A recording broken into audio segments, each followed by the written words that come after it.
রোহিঙ্গা সংকট নিরসনের আশা দিন দিন কমছে। অনিশ্চিত হয়ে পড়ছে রোহিঙ্গাদের নিজ দেশে ফেরার পথ। বিশেষজ্ঞরা বলছেন, মিয়ানমারের অভ্যন্তরীণ সংঘাত এবং আন্তর্জাতিক সম্প্রদায়ের উদাসীনতায় থমকে আছে রোহিঙ্গা প্রত্যাবাসন। প্রতিবছর ২৫ আগস্ট রোহিঙ্গা গণহত্যা দিবস হিসেবে পালন করেন কক্সবাজারে আশ্রিত রোহিঙ্গারা।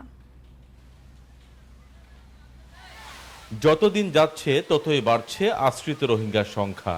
মিয়ানমার সেনাবাহিনীর হামলা থেকে প্রাণে বাঁচতে ২০১৭ সালে পালিয়ে আসে ৭.৫ লাখ রোহিঙ্গা। ৯ বছরে সেই সংখ্যা ছাড়িয়েছে ১২ লাখ। তবে এখনো রোহিঙ্গা প্রত্যাবাসন নিয়ে স্থায়ী কোনো সমাধান বের হয়নি। রোহিঙ্গারা বলছেন, প্রত্যাবাসনের পথে এখনো বড় বাধা তাদের নাগরিকত্বের প্রশ্ন। আমরা আমাদের অধিকার চাই। আমরা কোনো দেশ দখল করতে চাই না, কারো সঙ্গে যুদ্ধও করতে চাই না। আমরা বাংলাদেশেও স্থায়ীভাবে থাকতে চাই না। আমাদের রোহিঙ্গা হিসেবে স্বীকৃতি না দিলে আমরা ফিরে যাব না। আমাদের বাঙালি বলা হচ্ছে, কিন্তু এটা মোটেও সঠিক নয়। আমাদের রোহিঙ্গা হিসেবে স্বীকৃতি দিয়ে নাগরিক অধিকার নিশ্চিত করা হলে আমরা ফিরে যেতে প্রস্তুত। মিয়ানমারে আমাদের অনেক ক্ষতি হয়েছে। এখনো রোহিঙ্গাদের নাগরিক অধিকার ও মর্যাদা দিতে রাজি না মিয়ানমার। আর রোহিঙ্গা গণহত্যার বিচার নিশ্চিতে কার্যকর ভূমিকা রাখতে ব্যর্থ আন্তর্জাতিক সম্প্রদায়ও।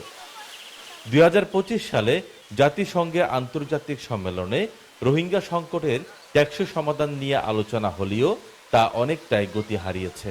এটা আমাদের আভ্যন্তরীণ বিষয় না হলেও আভ্যন্তরীণ হয়ে গিয়েছে অনেক বছর ধরে, কিন্তু সংকটটি আঞ্চলিক এবং আন্তর্জাতিক।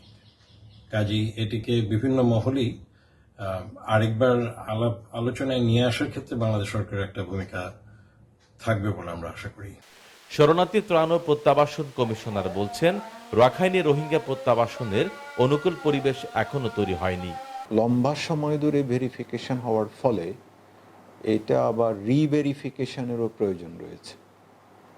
তো ফলে ইত্যাকার কারণে প্রত্যাবাসনের বিষয়টি এখনো শুরু করা যায়নি।